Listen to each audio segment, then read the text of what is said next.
আসসালামু আলাইকুম ওয়া রাহমাতুল্লাহি ওয়া বারাকাতুহু। আজ শোনাব সূরা লুকমান এর শানে নজুল। মানব ইতিহাসের প্রতিটি যুগেই কোনো না কোনো দিক দিয়ে সেরা।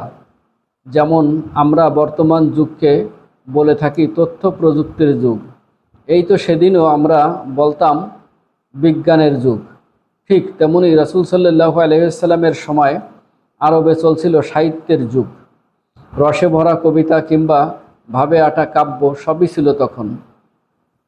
এখনকার সময়ে সাহিত্যের কন্টেস্ট এ রবীন্দ্র ও নজরুলের উপমা উদাহরণ দেওয়া হয়, আর তখনকার সময়ে আরবের দেওয়া হতো অত্যন্ত জ্ঞানী ব্যক্তির লুকমান এর উপমা উদাহরণ।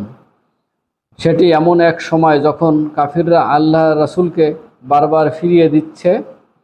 কোনোভাবেই তারা এক আল্লাহর দিকে ফিরে আসবে না, বরং পড়ে থাকবে নির্জীব কিছু মূর্তি নিয়ে। শিরিক তাদের রন্ধে রন্ধে ছড়ানো।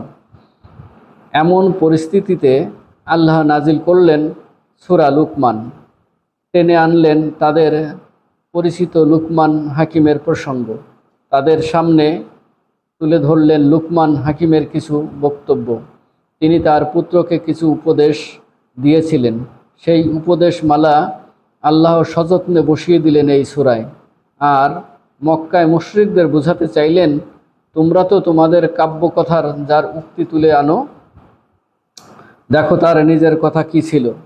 সে নিজে কোনো আকীদা বিশ্বাস লালন করত, কোন নৈতিকতার শিক্ষা দিত।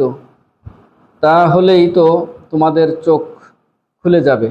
ফলে বাপদাদাদের অন্ধ অনুসরণ ছেড়ে এক আল্লাহর ইবাদত করতে পারবে।